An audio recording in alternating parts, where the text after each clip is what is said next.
Hey everybody, welcome back to the channel. What do you guys think that really kind of makes this special to you guys? I don't know. And TRON HASLAB Countdown. There's about 6 days to go. We're about 1,170 backers or so they still need over 8,500 to go.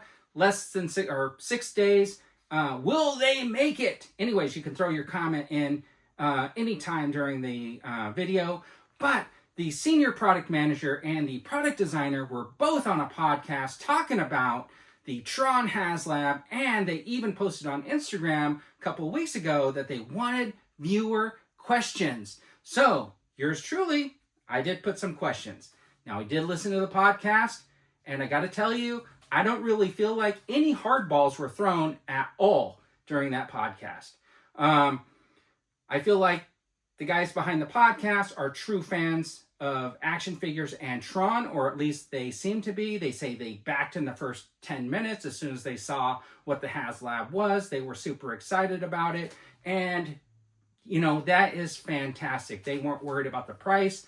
I don't know about you, but for me, I have to think about price when I'm buying something, so value for dollar. So one of the things that happened was there was a discussion about the price and the value, and then it turned into a conversation about 6-inch versus the 3 3/4 inch. One of the things that Steve Evans said was that people felt like it was expensive, and he tried to explain away why it was expensive. And he basically equated it to people who thought it was expensive were people who maybe never bought anything like this before, is what he said. They like the stuff. They're like, that looks beautiful. Bob, it's expensive. And it's like, I'm trying to, in my brain, kind of understand, well, maybe they're not used to buying things like this. He felt like people were complaining about the cost, saying it was too expensive. They think it looks great, but it's too expensive. And I think I've said that here. And then he kind of said, well, it's probably from people who have never bought something like this before. And I'm guessing something like this means action figures, like you've never bought action figures. So if you're complaining about the cost, you've probably never bought any action figures, is what I got from that. The second thing that he kind of said, it segued into this conversation about 6-inch and 3 3/4 inch. So we did kind of say that 6-inch action figures are kind of the industry standard. When new figures come out, there's lots of companies out there, they're all producing in that 6-inch-ish scale. And so the 3 3/4 inch scale just isn't really the industry standard, but he considers the 3 3/4 inch the world building scale, which means ships, play sets, etc., etc., etc. And then he kind of said that when people look at this TRON HasLab, because it's a 3 3/4 inch, they think, well, half the size, so it should be half the value. Well, I don't think that at all. I don't think half the size, half the value. They did during the stream kind of try to address that price point by making it seem like there's so much engineering that was involved in this HasLab, and that's why the price is what it is. They didn't come out and directly say that. Oh, it's half the size of this big one. It's got to be half the value. And it's what you get. You get just as good engineering. In some ways, I'm going to even say better, just because it's smaller.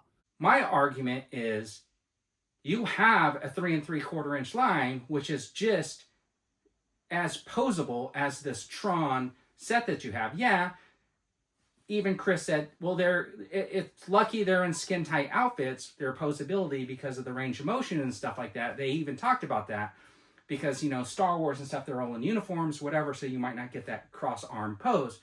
So the engineering aspect of it, they already have a line that's very posable in that scale and very detailed. It's called the Vintage Collection line.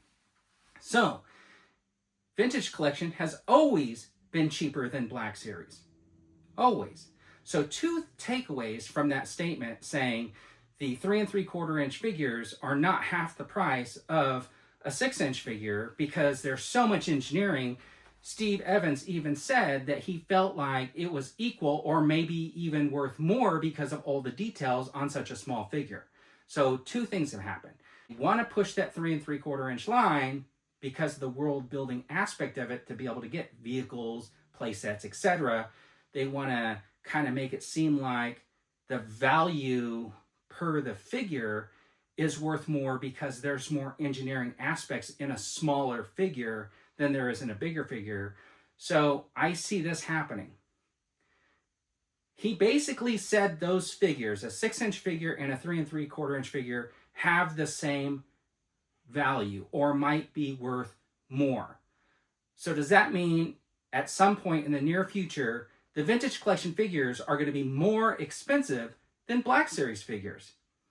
So will vintage collection figures soon become $27.99, or should Black Series figures immediately drop down to $19.99, which is the current price point for the TVC, and then they're equal? I don't know. That's just what I got from saying a 3 3/4-inch figure is just as valuable as a 6-inch figure because of all the engineering and details that go into it, and possibly a little bit more because it is so small. But currently, 6-inch figures go for a higher price point than a 3 3/4-inch figure from the company. So if that's the case, somehow they got to become the same price. So then they said that the reason why they went with a package like the HasLab was because, and I get it, I mean, Tron doesn't have a deep line, right? The original Tron is basically like the figures that you got. Maybe a warrior figure, maybe a couple of a Flynn in disguise, maybe a few more programs, maybe the tower guy. There's not a whole lot of characters in Tron that you can do. If you do real world stuff, you got Dillinger, whatever. You can do the real world characters of Alan and Flynn and you know, the like. So they were talking about capturing a scene or something like that. So they put together this campaign to capture a scene, and I'm on board with it. I think it's great.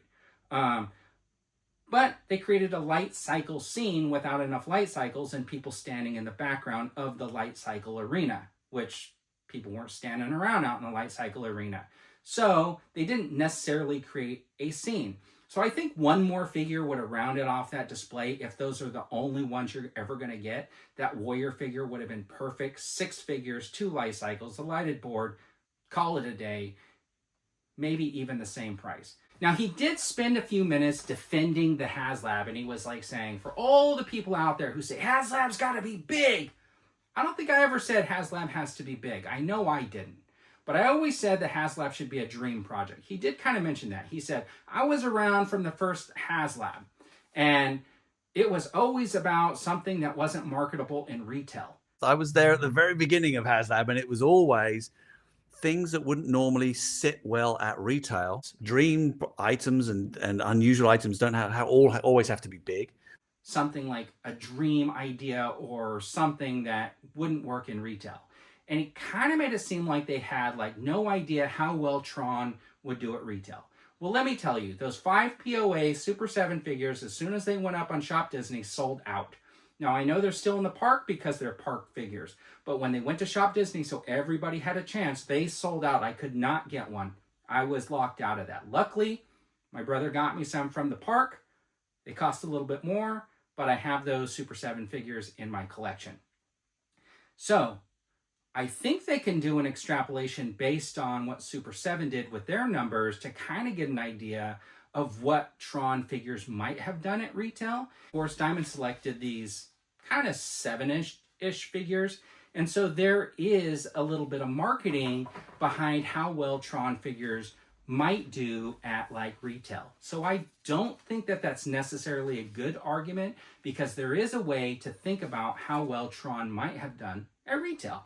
When they were doing research, they were looking around to see like, oh, what would the audience be for a HasLab campaign like this?